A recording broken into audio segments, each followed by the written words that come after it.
Makanya di Quran itu ilmu tertinggi diantaranya menurut orang tasawuf qulillah tsumadharhum fi khaudihim. Saya itu gak pernah takut mati meskipun saya masih muda. Karena saya bayangkan mati itu ya baik-baik saja. Ketika saya hidup ya gak tahu cara ngelola nyawa saya, kenapa kok gak pergi. Kamu tahu caranya ngelola nyawa kamu, kok gak mati sekarang? Gak tahu kan? Tahu-tahu masih hidup kan? Tahu-tahu diutang semacam-macam lah. Sebetulnya kita zaman hidup pun gak tahu cara ngelola nyawa kita. Cara kerja jantung kita, cara kerja paru-paru kita. Nanti setelah kita mati pun tidak tahu caranya hidup. Tapi anehnya kita, mosok manusia sudah dilemah iso hidup lagi. Memangnya kita sekarang bisa hidup karena kita. Tahu-tahu ya hidup. Ditekdir anak yang melarat, pesek, elek. Orang lain ditekdir anak Kiai, Gus, Mulyo. Kita kan tidak pernah bisa milih. Milih bapak ya ora iso. Ngerti-ngerti anak Karmen, anak Karlan itu sudah gak tahu. Artinya gini ya, sudah ya Allah, ketika saya hidup ya tidak tahu kenapa saya hidup, pasti engkau yang menghidupkan. Ketika saya mati juga tidak tahu kenapa saya mati, pasti engkau yang menghidupkan dan mematikan. Maka saya akan baik-baik saja di akhirat, karena ketika di dunia Tuhannya yang engkau, ketika di akhirat Tuhannya, dan sifat engkau tidak akan rubah, tetap arhamur rahimin. Makanya dulu wali-wali itu kalau mau mati ya santai aja. Said Umar bin Abdul Aziz itu ulama-ulama dulu, kalau mau meninggal itu, kalau keluarganya nangis marah besar. Memangnya mau kemana kamu nangisin saya? Lah kamu kan mau mati. Memangnya mau kemana kalau mati?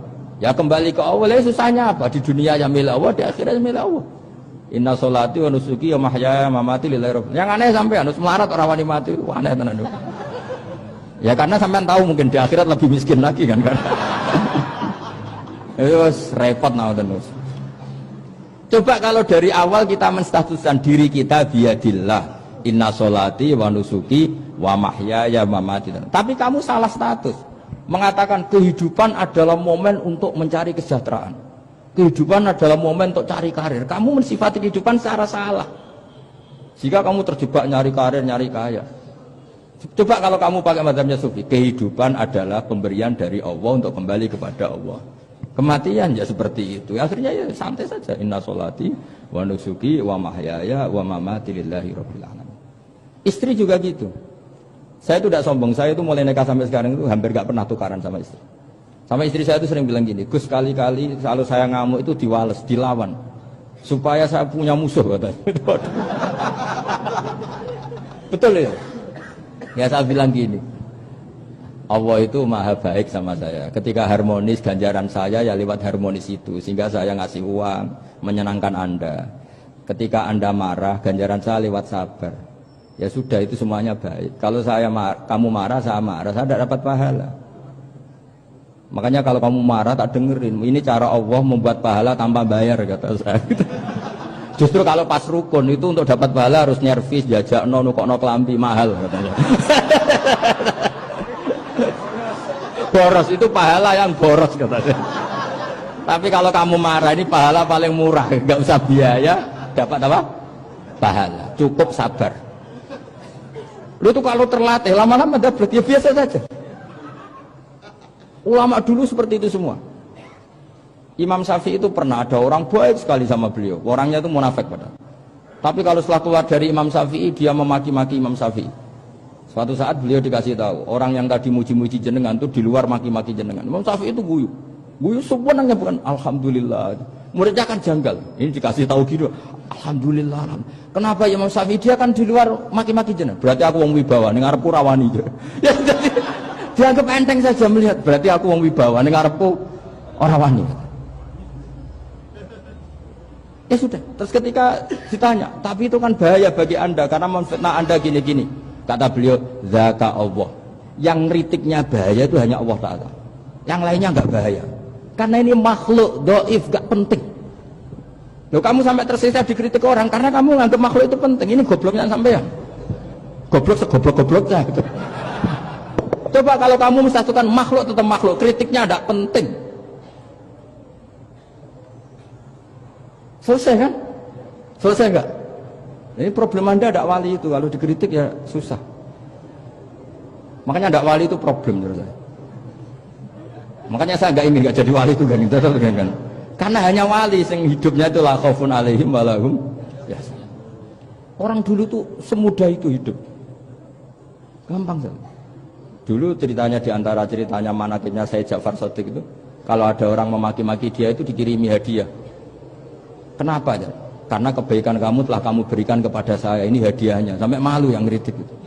Kan kalau orang rasani itu kan kebaikannya dikasihkan sama yang dirasani.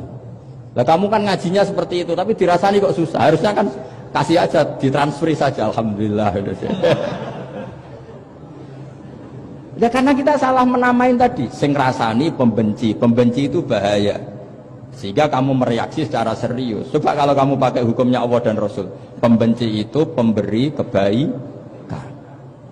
Istri marah adalah pemberi kebaikan. Ada yang berani mulai mempraktekkan? Latih begitu terus. Insya Allah nanti hidup kamu barokah. Itu disebut wa'allama adamal asma.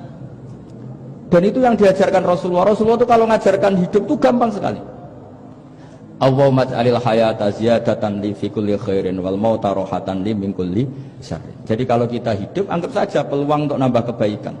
Kalau kita mati anggap saja akhir dari semua potensi kejahatan kita. Anda sekarang mungkin tidak zina tapi potensi zina. Anda sekarang tidak korupsi, potensi korupsi. Anda sekarang tidak selingkuh, tetap potensi selingkuh. Nah, Anda saja kalau mati berarti akhir dari segala potensi itu. Alhamdulillah. Makanya saya tuh nggak pernah takut mati. Karena saya misalnya setiap saat mati ya saya nanti akan bilang, ya Allah ini sudah mau mati berarti mau akhir dari segala potensi keburukan saya. Alhamdulillah. Makanya itu ulama-ulama dulu kalau ada preman mati, saya guys, tonggone ra gelem muni saya. Waduh preman kurang ajar. Saya guys, tonggone tetap ra gelem muni saya. Padahal kiai ini muni, saya nggih pun mati pun mboten saged macam-macam niki pasti. Karena dia dengan mati berarti rohatan mengguli syarrin, keburukannya tidak terulang lah. Lah keburukan nggak terulang lagi itu saya apa buruk? Saya. Makanya kiainya minta saya nggih niki tonggone cek menengahin. Saya nggih menengahin. Makanya suatu saat kalau ada gitu kamu harus bilang apa? Saya pun mboten jahat malih pun mati. Jadi kayak apa coba? Coba sekali-kali statuskan kalau al hayat adalah ziyadatan lana fi kulli khairin. Al maut adalah rohatan lana min kulli syarrin. Sehingga kita hidup ya happy, mati juga happy, gak masalah. Terus kalau misalnya mendingin, tapi anak bojoku piye? Memang selama hidup anak bojomu bahagia. Ketoknya ya tambah musibah ya. Malah sombong lagi kamu, seakan-akan kamu Tuhan yang bisa mensejahterakan manusia. Wong isih urip kok bojomu wis ndonga muga-muga nang mati malah. Karena gak jelas. Dan ini penting, ini saya utarakan. Jadi ini saya cicil juz 1 wa 'allama adamal asma. Makanya kata Rasulullah, ala ta'jabuna kaifa yusrifu wa annisat ma quraisin wa dzamma. Ini penting, nama itu penting.